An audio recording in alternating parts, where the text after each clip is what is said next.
Because my brother Rajalina here has challenged me, that I am requesting for your support for the former Prime Minister of Kenya, Raila Odinga, who was also a former AU infrastructure envoy, and he did a wonderful job. As he campaigns to be the next chairman of the Africa Union Commission, I have asked for your support. I will continue to ask for your support. And I'm sure we all believe that in competition, and we say, may the best man or woman win. Thank you very much, Mr. Chairman. Thank you so much. Now I invite the... In 30 years, we have put together a momentous organization that has brought together 640 million people with a combined GDP of $1 trillion. And today, with a trade volume of 14 billion US dollars. Your Excellency, there is every reason for the drums of success to go up. There is every reason for us in this summit to celebrate 30 years of COMESA. In 30 years, Your Excellency, we have liberalized our trade. We have changed our policies. We have made it easy for goods and services to cross borders, and we have made tremendous progress. However, let me say that our trade numbers are still lagging behind. Intra-trade between COMESA countries is still around 10%. If you compare to SADC, that is 15%, and if you compare to EAC, that is almost 25%. It means there is scope for us as COMESA to do more and to do it better. And I think the responsibility for the Secretariat is cut out on what they need to do more to make sure that intra-trade between COMESA countries goes up from the current 14 billion US dollars to maybe double that amount.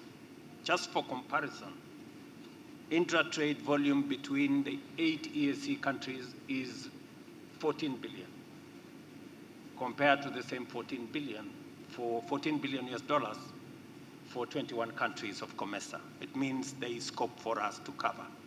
We've done well, but we can do better. Your Excellencies, part of the challenge that we face in the intra-trade between our countries, both in COMESA and in our continent, is largely because of the limited trading products. It is therefore important for us to build capacity to enhance our productivity, especially in the target area of agriculture. Last year, we had a fertilizer summit in Kenya for purposes of seeing how we can build sufficient capacity for fertilizer production, fertilizer use, so that we can enhance our productivity and to scale our productivity from primary products to value addition so that we can have more tradable products across our borders. It is imperative on us to scale up our productivity and to scale up our value addition interventions. It is the reason why in Kenya we are building in every county agricultural aggregation and industrialization parks to make sure that we reduce on post-harvest losses, we aggregate what we produce, and we industrialize by value addition so that we can prepare our products for sale within markets in country and markets across borders, and use the infrastructure that we have already built in COMESA, in EAC, and in ACFTA to enhance our trade volumes. The other issue that impedes the numbers for our trade and investment and commerce is the issue of infrastructure, which my brother HH already spoke to. Whether it is infrastructure in energy, and that's why we need transmission lines across our countries. It is the reason why we must pool our energy resources. We have huge energy deposits in Kenya, wind, solar, geothermal. We have energy resources in other parts, in Zambia, in Tanzania, in DRC, in this country, for hydro. It is the transmission lines that will make our energy reliable so that we can do more in terms of facilitating industrialization, value addition, manufacturing of the products that we produce in our countries. Infrastructure about rail and road. Today, we are in the process of concluding the first 600 kilometers in Kenya of the LAPSSET corridor that will join Kenya, Sudan, South Sudan, and Ethiopia. Again, to support trade and investment. I'm happy to report that we are also concluding the next phase of the standard gauge railway that will leave Naivasha in Kenya to Uganda, to DRC possibly, and eventually to connect the Indian Ocean to the Atlantic.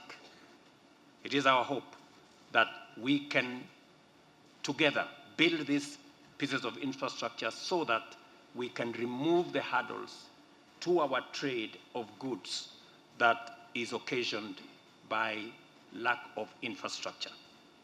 Mr. Chairman, as we waited to come to this meeting, I had a conversation with the Prime Minister of Eswatini. And he told me that it took him 13 hours to come from Eswatini to Bujumbura, a journey that would otherwise take him 2.5 hours. But because he had to go to all manner of capitals, he had to go to South Africa, then go to Ethiopia, then go to another place. He left home one day and arrived here a different day. We need to reduce and have a proper mechanism for our bilateral air service agreements to make it easier for people, business people, goods, services to move from one country to another. We have African financial institutions, Africa Development Bank, Afri-Exim Bank, Trade Development Bank, which is headquartered here in Burundi. We have the Africa Trade Insurance Agency. We have the Africa Finance Corporation. These are African institutions that are agile, that understand our continent very well. And as governments, as COMESA, we must deliberately support these institutions so that they can support our trade, they can support our investment, they can support our value addition because they understand us and they understand our continent. Sometimes we spend too much time chasing multilateral institutions, and we should. But we must also believe in ourselves and build our own African institutions, because they develop financial tools that are sensitive to our situation, that are agile, that are responsive to the situation in our continent. Let me give an example, Mr. Chairman. Today, we spend $5 billion in exchange rates for goods that we sell to other parts of the world. $5 billion.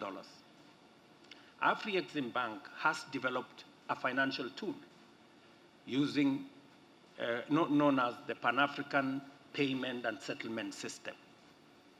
This Pan-African Payment and Settlement System will allow us as Africans be able to trade for goods and services in our own currencies. It is no longer possible for us to change into other currencies to be able to trade in Africa. 16 countries have already signed in. I want to ask those of us in COMESA for us to be able to trade faster, easier, let our central banks join the Pan-African payment system, so that payment and settlement system, so that our traders, our business people, we can assist them to be efficient in trade. Instead of chasing currencies, they should be chasing products and making sure that they facilitate trade across our borders. A very significant development happened on the 25th of July this year, because the TFTA came into force that brings together COMESA, EAC, and SADC. Now we have a bigger trading bloc that brings together 800 million people with a GDP of $1.8 trillion, and it gives us an opportunity to create a bigger space for our business people to trade, to invest, and to do commerce across our borders. I must congratulate Madagascar for ratifying the ACFTA. It brings us into a space where Africa today begins the journey to trade with itself in a meaningful way.